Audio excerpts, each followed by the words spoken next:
So I'm here at the headquarters of GIC, one of the entities that manages Singapore's reserves. My producer has given me a super secret mission. Shh! And that's to find the other person with the other half of this note. This isn't my usual kind of gig.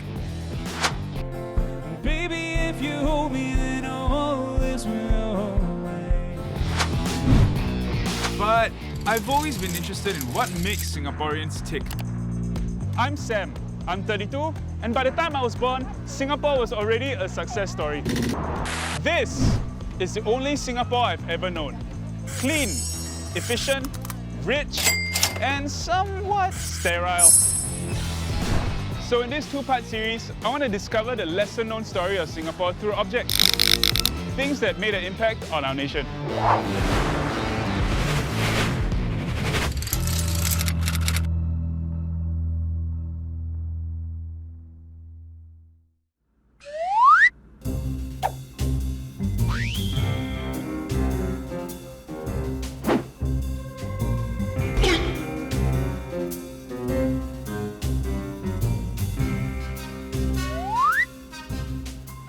Are you who I'm looking for? Well, I have this dollar note. Does it fit? Yes. So what's with the torn note? It was used to facilitate Singapore's first major purchase of gold bullion for its reserves. So this is about Singapore's reserves? Precisely. And the story behind this note is interesting because it has a cloak and dagger, hush-hush element to it. The gold purchase was actually directed by Dr. Goh Keng Swee, and he was then the Minister of Finance. It was 1968, just 3 years after independence. Right. Our reserves were held in the US dollar mainly, but the US dollar is at risk. There was this currency crisis that was looming. So what do? You go and look for a safe haven, and the safe haven is gold. But buying gold at that time was not a straightforward matter. Effectively, the market was not functioning because the US put restrictions on the purchases. So the only source now is to go directly to the gold producers. The main gold producer, South Africa. But there was an embargo on buying gold from South Africa. Dr. Goh conceives of a plan to bypass the embargo. So Singapore's purchase of gold had to be a secret? Yes. The meeting was held in Washington, D.C. This was the venue then of the annual meetings of the IMF, the International Monetary Fund. But of course, you had to do it covertly because you didn't want to get the attention of the US, right? Now, Dr. Goh went to the meeting. He was accompanied by Mr. Lam Tong Dao, a senior civil servant.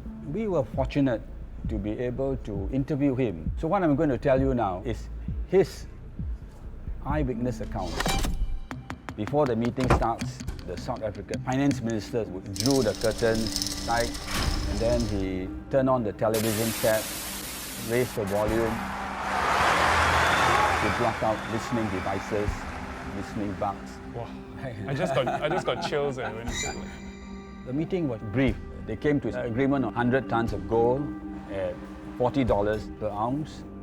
The South African minister proposes that the purchase be formally concluded in Switzerland, the neutral country. So now the finance minister brings out this note and then he tears it in half and gives one to Mr. Liam.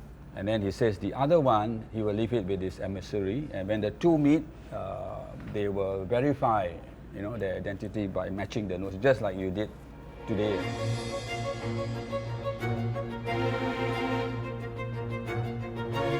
So, Sam, this is the actual torn note. Oh, wow.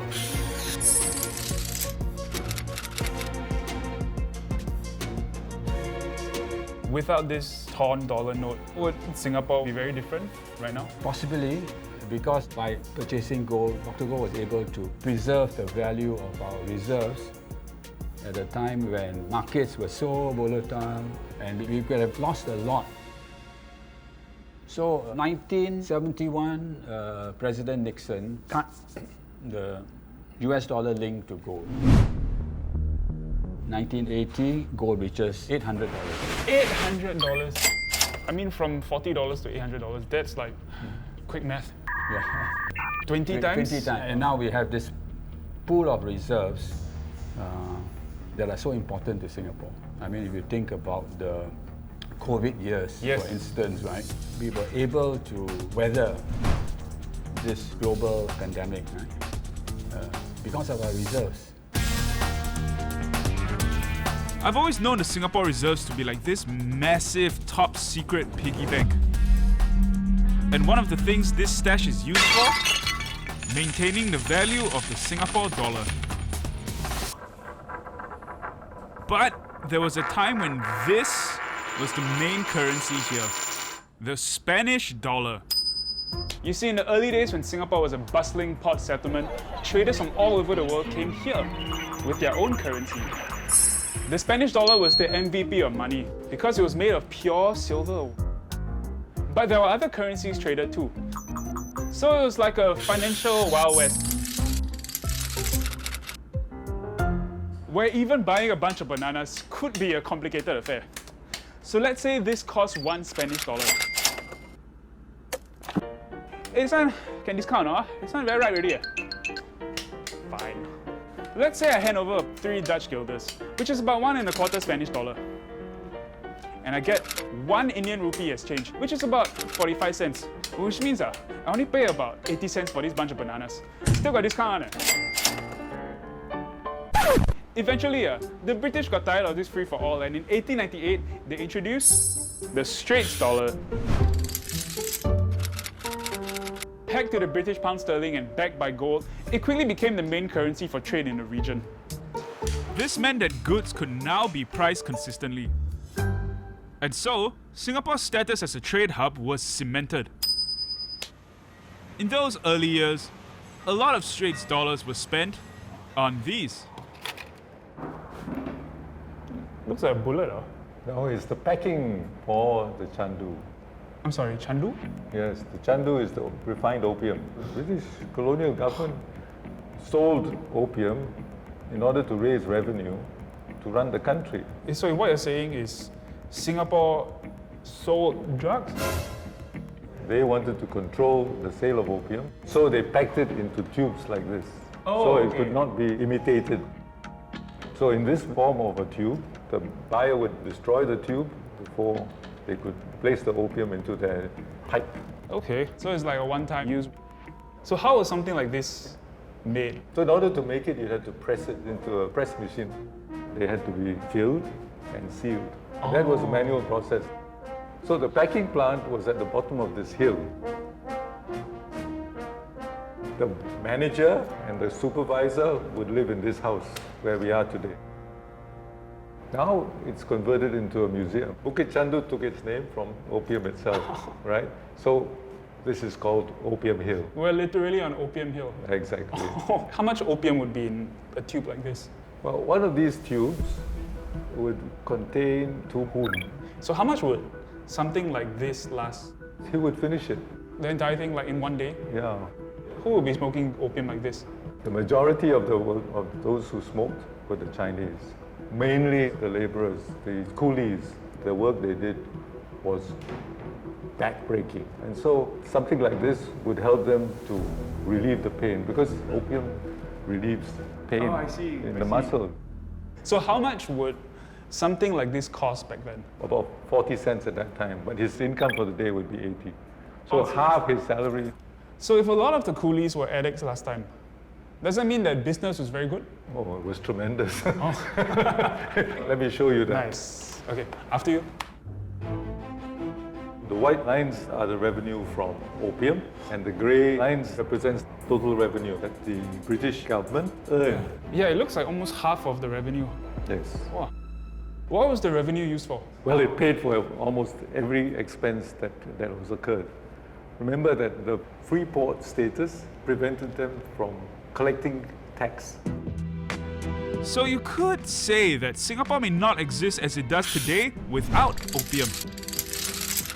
And the packing plant at Bukit Chandu played a big part in its supply, producing up to 600,000 tubes daily.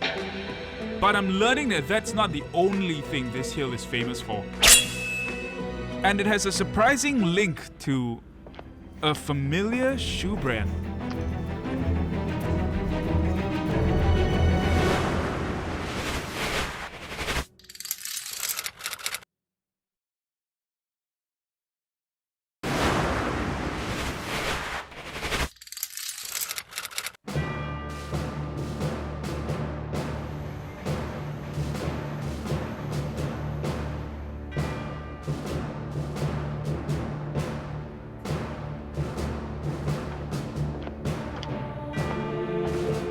Hi, Sam. Hey Alvin, thanks for coming. So I was just reading about the Battle of Bukit Chandu.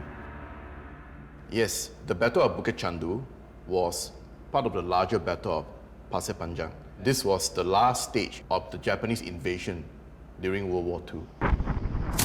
And this whole battle lasted until the very last day before the British surrendered in 1942. This was the last stand of the British Army, Malay Regiment, against the Japanese Army. Oh wow. There were 13,000 Japanese troops against 1,400 Malay Regiment soldiers Wow. defending the Pasir Panjang Bridge. 13,000. Yes, they were outnumbered 10 to 1. Yeah, wow. This is Pasir Panjang Ridge. This entire thing, wow. These arrows depict the Japanese advancement from the north of Singapore down south over here. And where we are is currently at point 226, Bukit Chandu. The Malay Regiment, a number of 50 men, fought bravely to their deaths over there.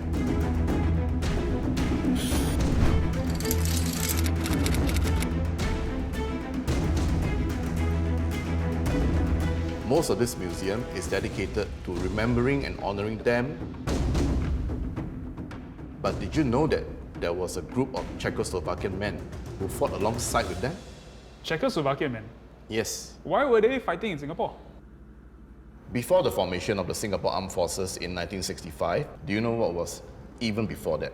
I think probably a lot of panic. The British Army and the Singapore Volunteer Corps were the only ones defending Singapore.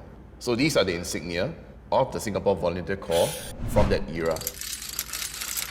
All these would have been worn on the peak cap to identify the unit at that time. During World War II, there was actually a band of 50 men from Czechoslovakia who volunteered. Why were they even here? There's a very interesting reason for that. Can you see the logo here? Looks familiar lah. Okay, let me help you. Oh, Bata. As in Bata shoes, right? Yes, yes. These Bata employees were working at the factory and also at the retail shops in Singapore. I thought Bata was a local brand. It hails from Czechoslovakia. Huh? Wow, I didn't know that. Sir. Yes, neither did I. This group of people, they were known as the Bata men. 12 of these Bata men were documented to have fought alongside with the Malay Regiment at the Battle of Pasir Panjang.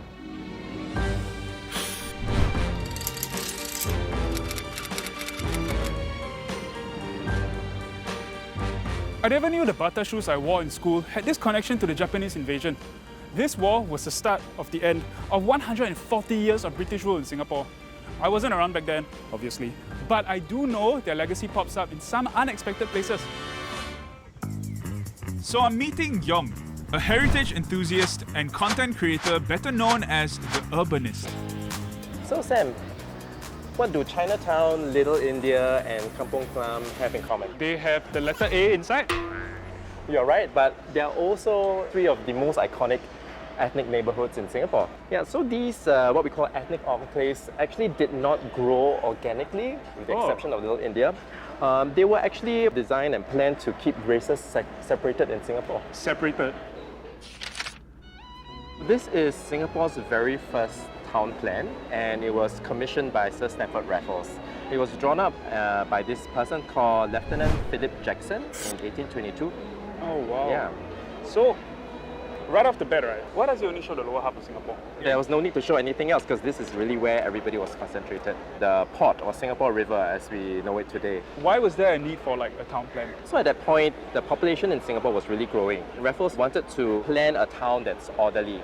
Another thing that Raffles wanted to achieve with this plan was to segregate or to make different ethnic groups live in different parts of town. Is there a reason for that? So it's basically about easy management. So back in the day, they wanted a town where people could be segregated so the different ethnic groups would not come into conflict. So Sam, you see this is Chinese kampong, right? And this is the Chinatown that we know today. So the area was allocated for the Chinese because of its proximity to where they work around the Boat Quay area. If you look over to the other side of the river, you see Arab kampong. And this is Kampung Glam that we know today. It was designated or allocated for the Arab Malay Muslim community. Because the Sultan of Johor, he had his istana or his palace set up right there. But there's an area over here that I don't really recognize, European Town. So this European Town area cuts through the Bencoolen area today, Middle Road. Over time, the Europeans actually moved out because a lot of them were plantation owners and they moved out to where their plantations were, like in the Orchard area, Bukit Timah. So Kampong Glam is here, European Town is here, the Chinese live here. There seems to be a race missing. So this map actually did make provision for Indians. They're called the Chulias and they're Indian Muslims. Oh, it's right here. So yeah, if you look here, it says Chulia Kampong. Honestly, I've never heard of the word Chulia before other than Chulia Street. Chulias are actually very well known for a particular trade at Raffles Place. So you'll notice Change Alley, right? Most of the money changers there were Indian Muslim. Okay, yeah, that makes sense. So there were the Chulias here, but there were also other Indians who then moved a little further out of the city to Serangoon. So Little India was actually something that grew organically over time. So this map is not necessarily an accurate representation, right? It's just a town plan. Yeah, it's just a plan of where things would have ideally, kind of been mapped up. But it really still has a legacy that's imprinted in, our city today. But today, things are so different. When we live in a HDB housing, there's now this racial quota, right? And that's really not to have people sort of segregated. We want people to meet people of different ethnic groups.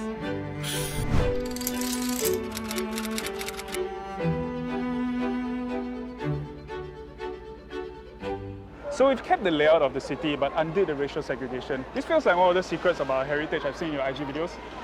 Is there anything else you can show me? Yeah, actually there's this secret place that I want to bring you to that will totally blow your mind away. Do you want to go check it out? Let's go. All right, let's do it. Excitement!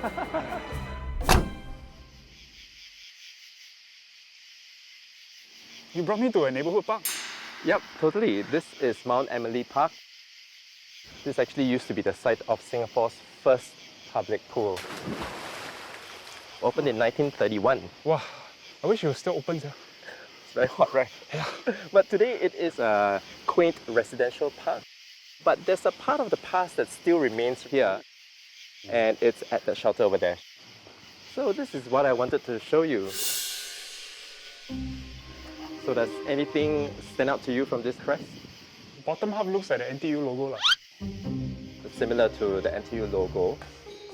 But this is actually a coat of arms that came much earlier. So I'm sure the viewers are wondering, what is a coat of arms for? So you can think about it as a unique identifier for a person, for a country, or for an organization or institution. So in this case, this is the coat of arms for the municipality of Singapore, which is Singapore Town for short. And it was actually done up by the Singapore Municipal Commission. They were in charge of the municipal services in the town back then.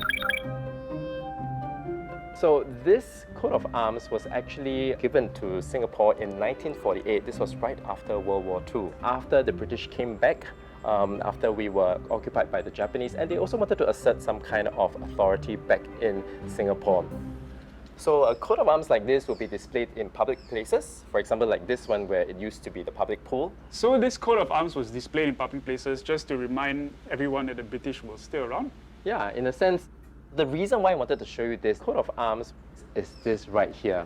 It says Majulah Singapura. Which is our national anthem. Yeah, and do you recall the year this coat of arms was given to us? 1948. That's right. I was listening. Yeah, I thought the national anthem was like written like way later. Yeah, so Majulah Singapura was actually then the motto for the Municipal Commission. It actually started its life as an English motto called May Singapore Flourish. Oh, And then there was like a translation to Malay. First, it was translated to Biarlah Singapura Untung. Biarlah Singapura Untung.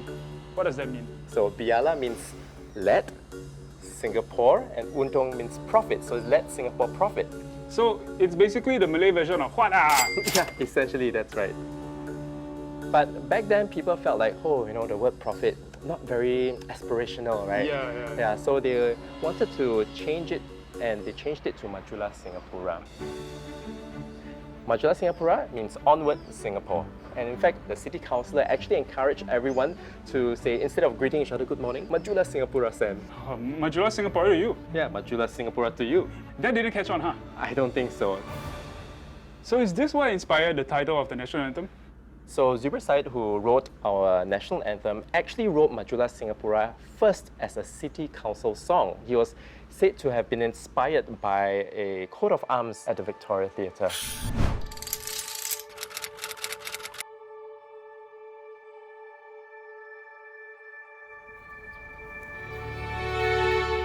In 1958, this grand dame was reopening after renovations. At the commemorative concert, you would have heard this song.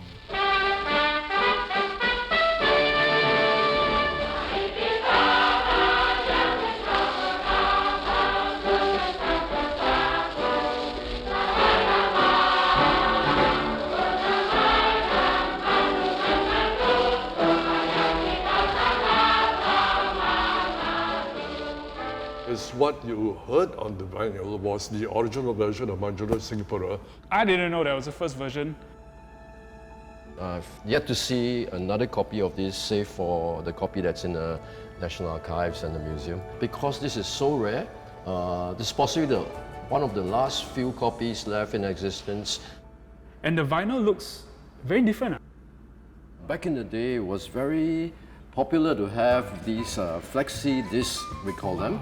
And some blank lines, you could write a letter, like a postcard, put it in a sleeve and put a postage stamp there and send it to your friends or relatives or loved ones. And when your friend receives it, you could actually put on a record player and play the music that pressed onto the flexi disc. So basically it's like the equivalent of sending over your favorite song on Spotify over to your friends. Exactly.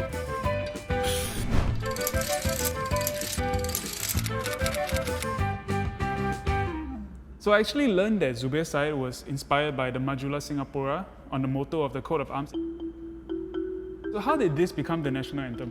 In 1959, Singapore gained self-government, so the government was looking for a state anthem. The Deputy Prime Minister, Dr. Toh Chin Chye, was tasked with this mission. Someone in the city council had alerted him to Zubir Said's song. So he listened to it, he felt it was suitable, but he told Zubir Said to shorten the verse, and it became what is today's national anthem.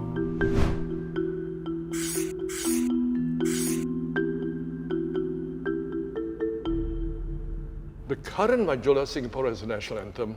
The verse is shortened from 16 to 8 bars in musical terms. Can you imagine standing for another 8 bars every single morning? Yes.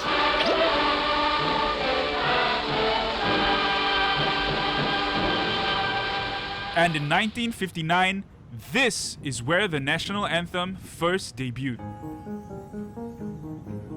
So Dr. Tan, just like that we started singing Majulah Singapura in our schools? When the official version had been passed by the Legislative Assemblies, the government had to make sure that people, particularly school students, knew how to sing the song. Hang on. So they had a dial-in, I think it's down number 2, and there was a recorded version of the anthem that you could hear and listen. But more important, I think they produced these little cards with the anthem inside. 500,000 of these cards were actually produced. 500,000? Given mainly to school kids and then members of the public. And it carries for me the first display of the flag, the state crest, and of course, the national anthem. Yeah. So I've kept this as a very precious item. Oh wow. Yeah. National Loyalty Week? Yes. Oh, I've never heard of that before. Well, National Loyalty Week was instituted to celebrate the attainment of self-government. After a long series of negotiations with the British government, Singapore achieved self-government. We were in charge of everything except foreign affairs and defense. The National Loyalty Week had an important event, was the installation of the head of state, Yusof Ishak, as Yang di Pertuan Negara. And of course, there were other events held at the time, particularly the Aneka Ragam riots, which were variety concerts for the rakyat, the people, and held in the form of 2 languages. All of this happened right here in front of the City Hall, and the Padang, which of course is being prepared for this is National Day. So in addition, there are a bunch of free things like free concerts, free movies, free exhibitions. So I guess Singaporeans have really loved free things all along. Absolutely, absolutely. With a population of 1.6 million, many of whom were immigrants, the week was about more than just partying. It was meant to help foster a sense of pride, loyalty, and national identity in the new state. So, for the first time, Singapore had its own flag and anthem. But wait! What about our pledge? I proudly and wholeheartedly pledge my loyalty to our flag of Singapore and to the honor and independence of our republic whose banner it is. We come from different races, religions, and cultures, but we are now united in mind and heart as one nation and one people, dedicated to build, by democratic means, a more just and equal society. Very long, that version. It's pretty long. It's a good job. That's not our final version of the national pledge. Right, Sam, the version that you read just now was actually one of the 2 versions for Education Minister Ong Pang Boon's consideration in response to his request for an oath of allegiance to the flag. Both of these versions were written by civil servants, basically. So you read this one. And the first one, I think, is equally clunky. This letter was written to S. Rajaratnam by Education Minister Ong Pang Boon to request for his help because he was an editor and a writer and he knew how to phrase words. Okay. Yeah. So it says 1966, which is a year after independence, or maybe even a few months. Like this was 7 years after the national anthem was implemented. Why did the pledge come so late? So the Education Ministry originally wanted the national anthem to be sung in all schools, but then it realized very quickly that the schools didn't have compounds that were large enough to have mass assemblies. So they decided that, okay, let's have a loyalty pledge, which they can do in classrooms, so it's a little bit more easier to manage logistically.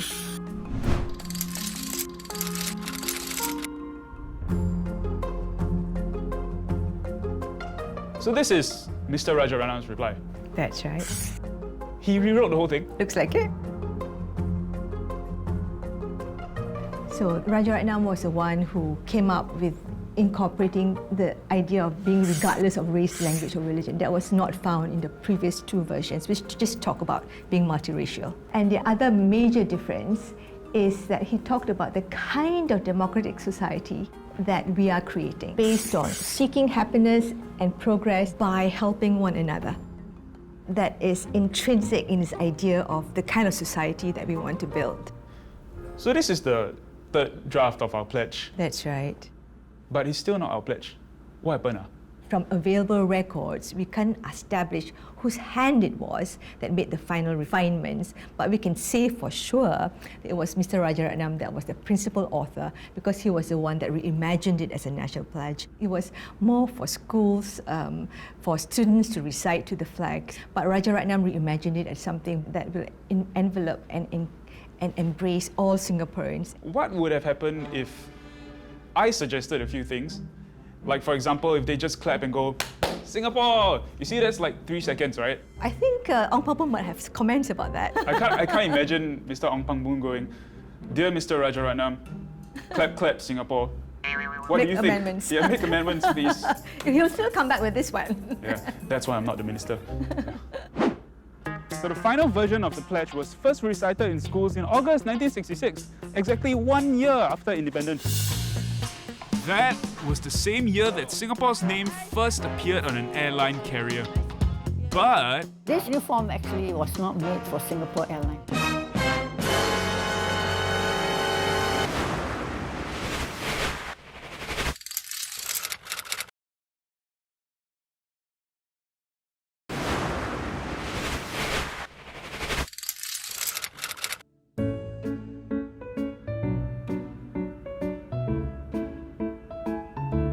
I worked with Singapore Airlines as a flight stewardess for more than 10 years when SIA or SQ first started. Oh, wow. I was so proud of it, I just didn't want to have to part and let it go. And this uniform actually was not made for Singapore Airlines. So Malaysia Singapore Airlines came in when Singapore and Malaysia broke up. That was how we had this uniform, which is for Malaysia Singapore Airlines, not SQ at that time. It was only later on when we split and SIA took over this uniform. How did we end up keeping the uniform? Pierre Belmont designed this, commissioned by Mr. Lim Chin Beng, who was Singaporean. And he was the one who initiated. I think it's just inevitable that we take this uniform. It's iconic, it's unusual. And when we started having it, it was so popular that even young children all wearing the same uniform. Oh, that's true. Every time people look at us, you can hear them whispering, "Wow, look at the uniform, it's so gorgeous." Unfortunately, they didn't say we all look gorgeous. It's more the uniform.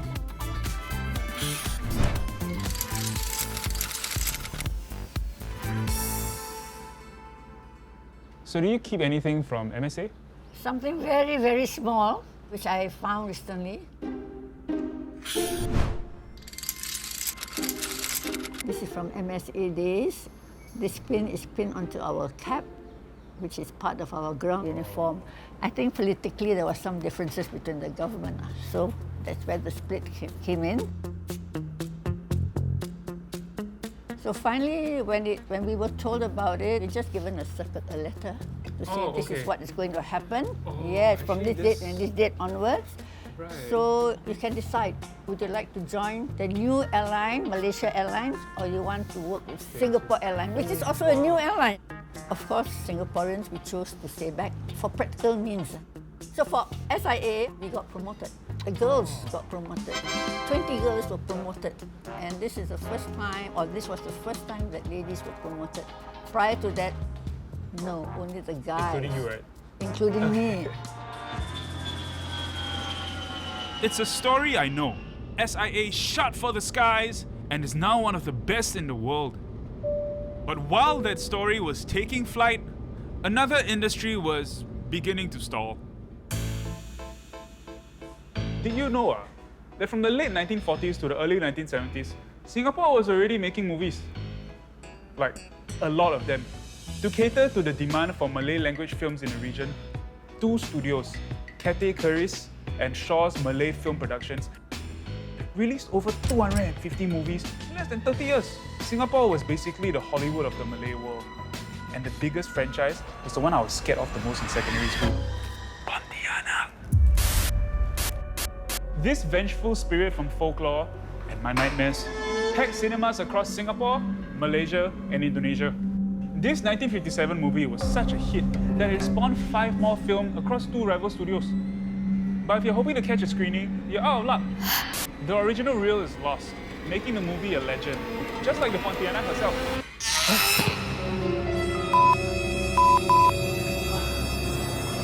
Hey, you are. Sadly, after Singapore split from Malaysia in 1965, the film industry here kinda ghosted. Pun intended. With a new focus on nation building in Singapore, film talent moving to Kuala Lumpur, and the growing popularity of television, the 2 studios closed, thus ending the golden era of Singapore filmmaking. So far, the objects I'm seeing are all relatively small. The next one, I'm told, involves a truck?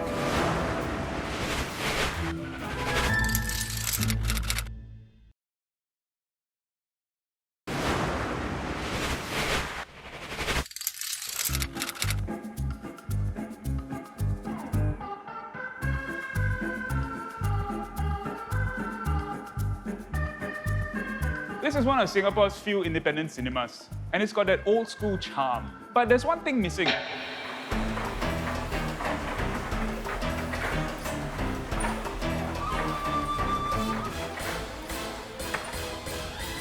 Thanks, guys. So today, my pre-movie entertainment is buying snacks. But if you were living in the 1970s, picture this. You and your friends just bought tickets to a movie, and while waiting for the cinema hall to open, you decide to kill time by weighing yourselves? Doesn't sound like fun to me either.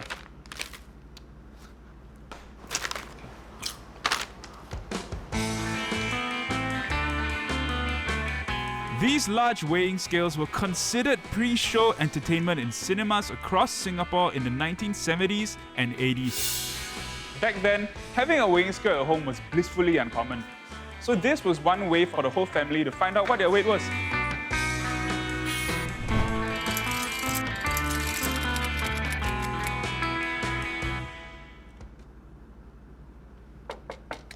It's not working anymore. But if it did, you would put in a 10 or 20 cents coin, step on the scale, and out would come this card. The face of a movie star and the name of the cinema on one side, and also your weight on the other side.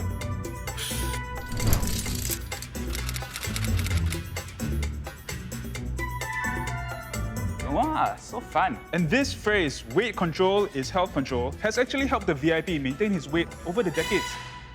I always remember there was an automatic weighing machine in Singapore when I was there. And every time I go there, you put 1 cent, then you get your weight, and on the card it says there, weight control is health control. So I always stick to that.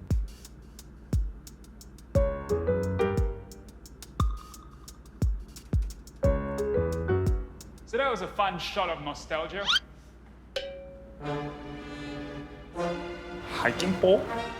I guess the next activity won't be so fun.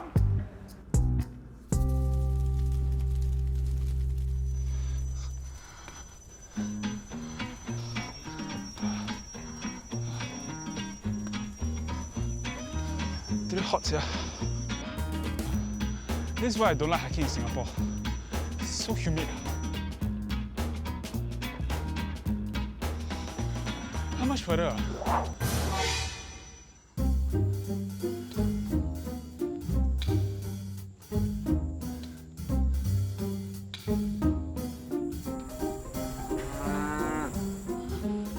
Man, I was hoping there would be aircon here. This place was originally aircon around 1936. Oh, One of the first buildings in Singapore to be air-conditioned. this place. This place, and can you guess what was this place used for? I mean, since there are cows around, I would guess for cows? Yeah, you're absolutely correct. Oh. It was a milking shed here. Oh, And okay. that's why they named this place Dairy Farm. It just clicked there. Wait, you mean this cow shed had air conditioning? Yes, in those days, yeah. Wow, that's crazy. I didn't even know that air conditioning existed in the 1930s. They also had massages also. Oh, they had massages? Yeah. Wow, I also want to be a cow, yeah? They had special food, special grass that was brought in. Sounds like these cows had a better life than most people back then. Why were they treated so well? So the cows were brought from Netherlands and also Australia, and those were temperate climates. So they had to be acclimatized here to the tropical climate. And they started to produce good milk. And this is the first tropical dairy farm in the world. Wow, yeah, that's pretty impressive. But what happened to the dairy farm? The farm ran until early 1980s. And this place was converted to first tobacco growing. Then after that, they converted it to orchid growing. My relatives just lived down the road. Yeah. Your relatives? Yeah, my relatives live down the road, wow. just beside the dairy farm. I actually brought some photos. This is my grandfather. That's your grandfather? Yeah, and he lived there. Every Sunday we came to visit my grandfather. And with my cousin, we walked past this milking shed many times, going up to Bukit Timah Hill, playing in the streams and all that, and disturbing the cows. and Wait, all you that, could yeah. disturb the cows? Yeah, yeah, Like you yeah, could yeah. look at the cows? You look at the cows were actually very, very close. So this one, we are inside this building here. Oh, this is the... Oh, Yeah. wow. This is where we literally walked up Yes. from. This farm was actually started in 1929 by Fred Heron, the managing director from Cold Storage. Cold storage, like the supermarket?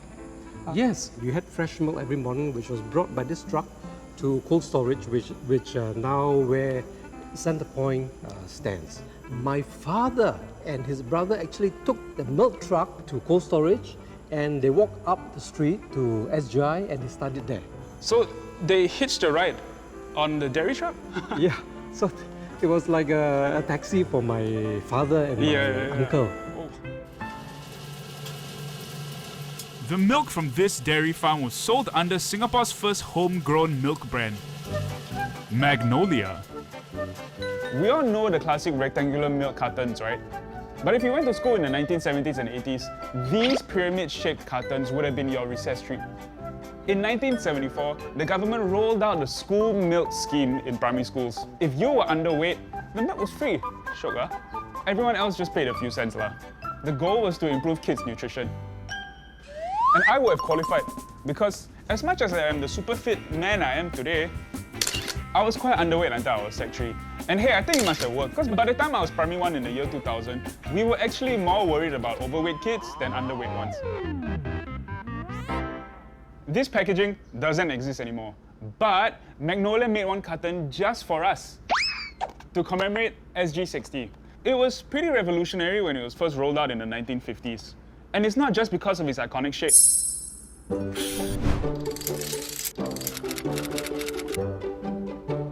Magnolia was the first in Singapore to mix pasteurization, heating the milk to kill bacteria, with multi-layer paper packaging that helped keep milk fresh for longer. The result? Milk that could survive a hot classroom without a fridge. Perfect for schools full of sweaty kids and no aircon. Too bad it's empty. Actually quite thirsty. Seems like they're having PE lesson, huh? Kinda reminds me of sports day. Other than not studying, right? One of my other favorite things about sports day is Milo van!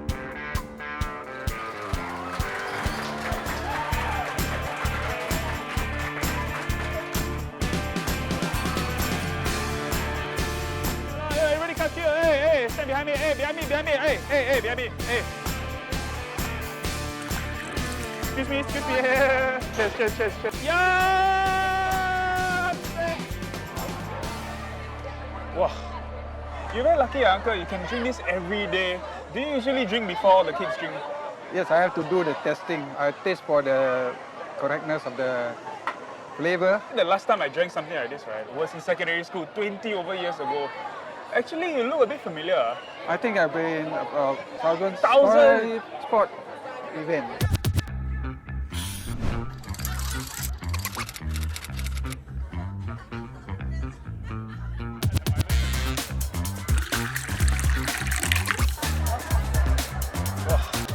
The Milo from the Milo van is superior. For some reason, it tastes nicer than the one I make at home.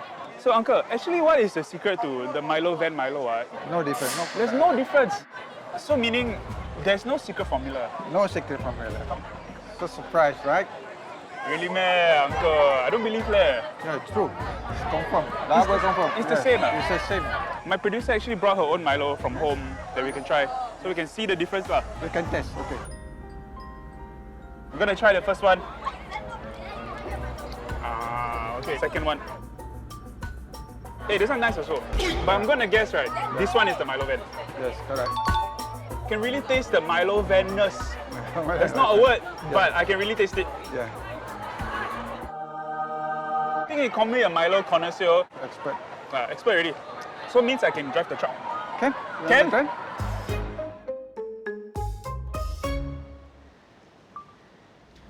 Okay, so they didn't let me drive the Milo van, but it first hit the roads in the 1950s, serving the uniformed forces in kampongs and making its way to sports venues where crowds gathered.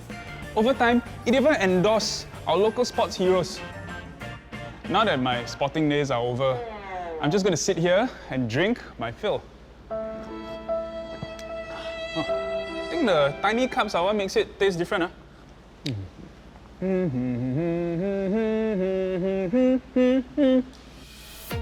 In the next episode, I journey into Singapore's boom years. KK Hospital is the first hospital to be on the Guinness Book of Records. This is my heavies, yeah? Those kid savings, most probably ampao money, helped fund Singapore's early infrastructure like roads, schools, and public housing.